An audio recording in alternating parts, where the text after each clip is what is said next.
perjuangan Pak Harto dalam hal ini sudah dikaji, antara lain itu serangan umum 1 Maret, beliau ikut pertempuran di Ambarawa, ikut pertempuran 5 hari di Semarang, menjadi komandan operasi Mandala perebutan Irian Barat, dan juga kiprah Presiden Soeharto dalam pembangunan 5 tahunan yang saya kira tadi juga sudah dibacakan, telah membantu di dalam pengentasan kemiskinan, memperbaiki ekonomi, apalagi ketika itu kita mengalami inflasi yang luar biasa sampai 600%, pertumbuhan juga minus, ya.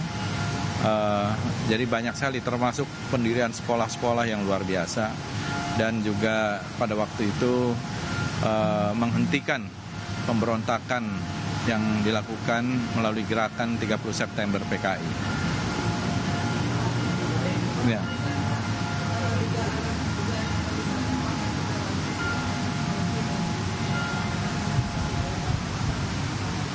Ya, tadi seperti Anda bilang kan namanya dugaan. Ya. Dugaan itu kan tidak pernah terbukti juga. Ya.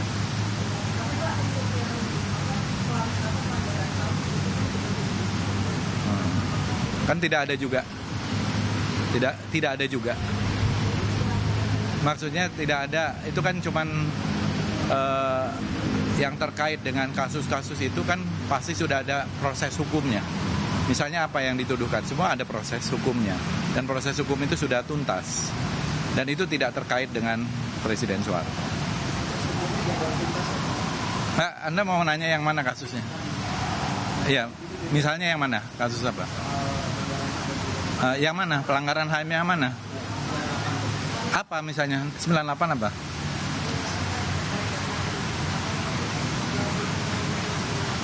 Kerusuhan Mei kan tidak ada kaitannya. Pada bagian yang mana? Nggak ada ya. Kalau soal itu saya kira sudah tidak ada masalah.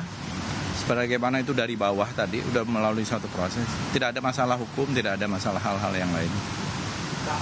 Gus itu ada peraturan ini kan Gus juga menyampaikan ada wakil itu yang dipakai dari pahlawan itu bukan wakil itu atau tidak mungkin sejarah itu. Nah, sebab kata-kata itu banyak nama itu yang bagi bukan. Iya, kita lihat dari sudut mana.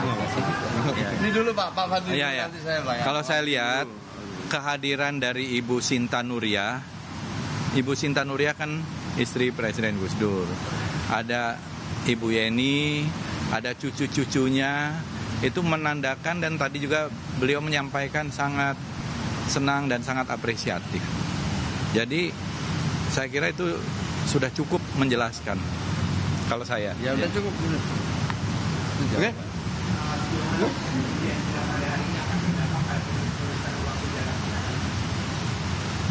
Kalau terkait dengan penulisan sejarah, sebagaimana saya sampaikan, sejarah ini kita tulis secara profesional oleh para sejarawan, oleh para ahlinya, dan tentu kita tidak ingin membolak-balikkan atau membelokkan sejarah, ya. Karena itulah kemudian ada sejarawan yang memang ahli di bidangnya. Yang bisa menulis sejarah adalah para sejarawan yang mempunyai pengetahuan tentang sejarah, riset, penelitian gitu ya. Jadi tidak bisa sembarangan juga. Dan itu adanya di perguruan-perguruan tinggi. Oleh karena itu, kalau yang kami lakukan di Kementerian Kebudayaan, para sejarawan dari puluhan perguruan tinggi, nah, nanti akan terus melakukan penelitian karena memang kebetulan ada Direktorat Sejarah dan Museum.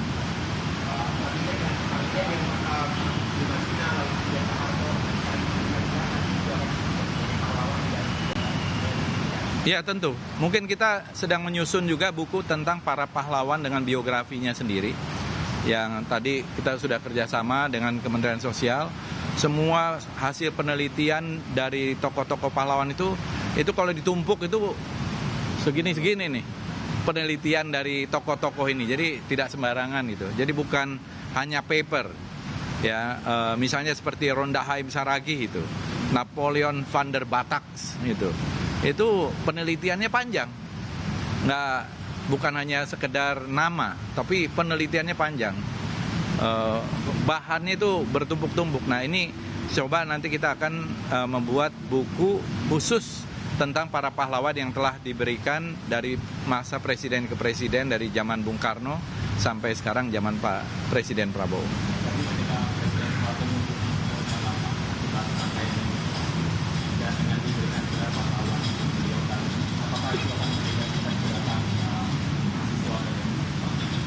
Semua sudah menjadi kenyataan sejarah ya. Jadi Pak Harto itu mengundurkan diri secara sepihak waktu itu tanggal 21 Mei tahun 1998. Dan memang ada tuntutan dari masyarakat juga, tapi Pak Harto mengundurkan diri. Itu sudah menjadi fakta-fakta sejarah. Saya kira tidak ada yang bertentangan. Kita harus menerima ini sebagai sebuah kenyataan perjalanan sejarah kita sebagai sebuah bangsa. A journey, ya, sebuah perjalanan dari sebuah bangsa. Ada pasang surut, ada fluktuasi, dan saya kira hal yang biasa. Ya, silakan.